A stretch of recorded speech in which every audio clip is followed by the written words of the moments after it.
Welcome back to the Muharram video series. In the previous episode, we saw how the split between the Shias and the Sunnis started, and how the schism was formalized after Imam Hussain laid down his life in the legendary Battle of Karbala. If you haven't seen the part 1 yet, check out the link below. Imam Hussain was buried along with his 72 companions in the battleground where he was martyred. This is the shrine of Hussain in Karbala in modern Iraq. For Shias, it is the second most important pilgrimage after Mecca.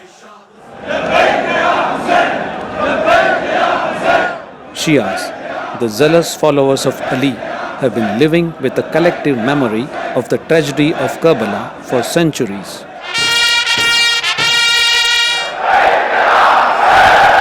The Islamic New Year begins with the first day of Muharram. At the mausoleum of Imam Hussain, a spirited crowd is witnessing the annual ceremony of replacing the red flag with a black flag.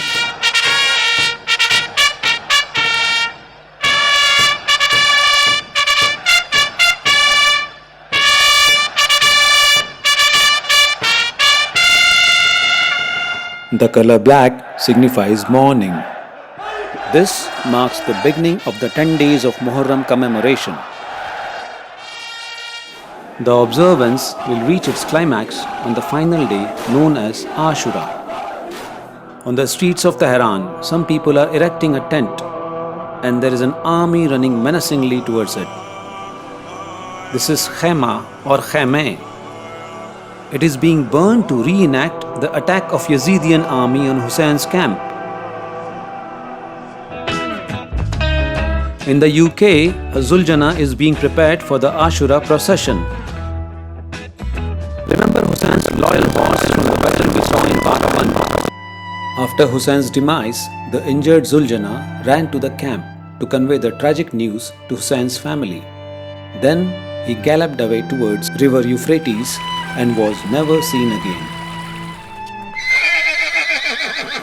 The horse has emerged as the most visible symbol of Karbala event.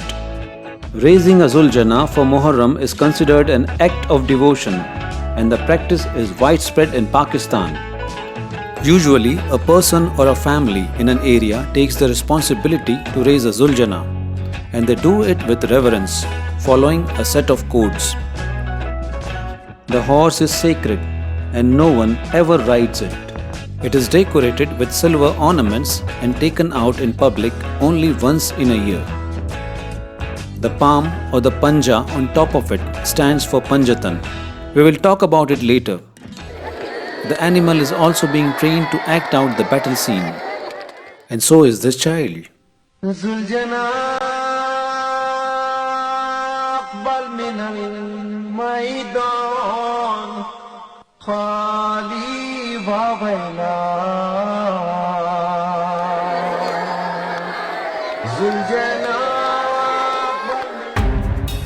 Back in the Middle East, moments of the battle are played out. Hussain was beheaded on the day of Ashura. This guy is spilling out the water to display the water deprivation during the battle. Now he is waving the baby Ali Asghar, the thirsty child of Hussain, who was shot in the neck with an arrow. Thirst is the predominant theme of Karbala. Hence, it is considered auspicious to offer water to everyone through small kiosks called sabil. The original tradition was to carry water in mashak or goat skin. On the streets of Karbala, we see a mock funeral of the martyrs. Something similar happens in the Bada Imam Bada in Lucknow in India. 72 coffins for the 72 martyrs or shaheeds are carried out. The mourning process in India is called Azadari. Fire walking or Aag Ka Matam is also a part of Azadari in Lucknow and other places. Probably this gives a feel of walking on the burning hot desert of Arabia. Another important element of Shia Muharram is the alam.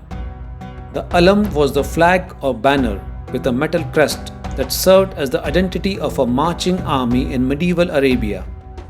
It used to be carried by the most trusted commander of the tribe. Hussein's alam was carried by his half-brother Ghazi Abbas or Abbas Alamdar, who entered the enemy lines alone to fetch water for the thirsty kids waiting in the camp.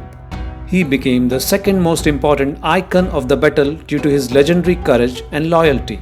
Abbas तुझे अहले वफा याद करेंगे.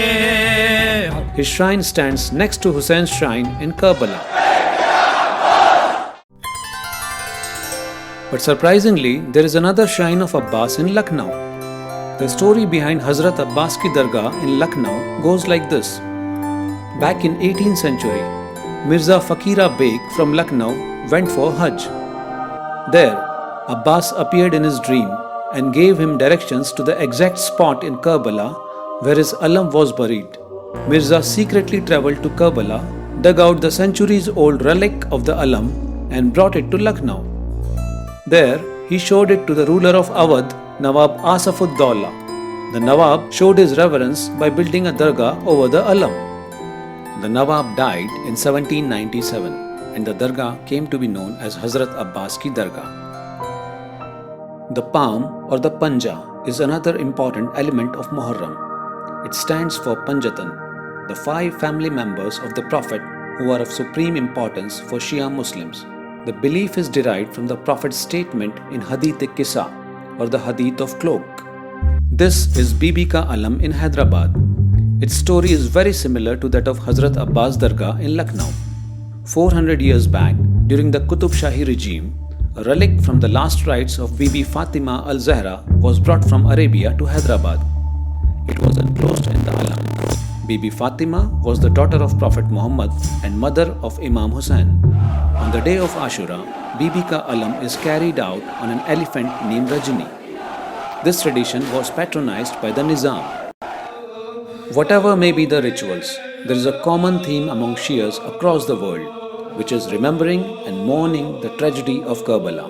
But there was one final soldier awaiting him in the tents. The self-sacrificial ordeal of Hussain is narrated with every minute detail through storytelling. Already they had witnessed more pain than anyone had ever seen before. Hussein glanced at Abbas, and I'm sure Abbas stood ready to serve the cause. The narration is accompanied with lament songs called Marsiya. The lovers of Hussain express their grief by weeping and chest beating, which is known as Matam.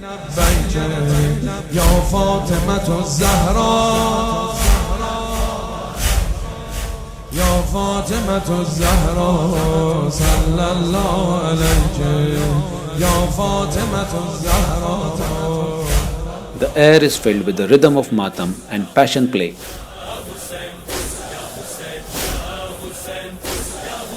And the love for Hussain goes beyond the fold of Islam. In northern India, there is a community of Mohyal Brahmins who are ardent followers of Hussain and are known as Hussaini Brahmins. तो जब Yazidi सेना ने इतना जुल्म इतना कहर बर्पा किया अहले बैत के घराने पर, तो जब मौला इमाम हुसैन अलैहिस्सलाम का सर काट के यजीदी सेना का लश्कर जब उधर से गुजर रहा था, तो इनकी कुटिया पड़ी ब्राह्मण की. जब ब्राह्मण की कुटिया पड़ी तो उन्होंने दरवाज़ा खटखटाया और कहा कि मैं हूँ. At some places, the passion for Hussain takes an extreme form when the matam becomes bloody self-flagellation. This is called Zanjeer Zani, and this is done to experience the pain of Imam Hussain. No one has a problem as long as the Shias hurt themselves. But sometimes the sentiments are carried too far. Curses are sent to the first 3 caliphs of Islam, whom Shias consider usurpers. This riles up Sunnis, who revere the first 3 caliphs as the rightly guided Sahabas. By saying that Ali was explicitly designated by the Prophet, peace be upon him, the Shi'is did say that Abu Bakr usurped the right of the caliph. Now, for Sunni Muslims, this is unacceptable because Abu Bakr in Sunni Islam is one of the best believers we can imagine. This has often triggered Shia-Sunni riots in the past.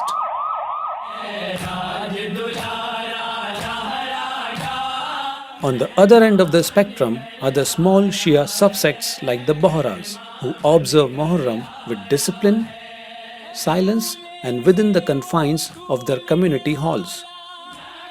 Technology is liberally used to facilitate theology. They call this well-organized event as Ashura.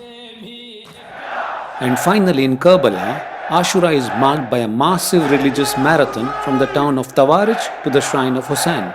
It is called the Tawarij Run. Labbaik Ya Hussein. We will be interested to know if the Shias live with the spirit of Karbala and if they always stand against injustice in the face of adversities like Imam Hussein did. But one thing is absolutely clear. Muharram for Shias means sorrow and is represented by the color black. When it comes to Sunnis, Muharram gets vibrant and colorful. We are going to see that in the third and final part of this series. Meanwhile, if you like this video, show your love by liking it, sharing it, and telling me your views in the comment section below. And if you want to get notifications about my new videos, hit that subscribe button and the bell icon. Bye and see you in the next video. Thank you.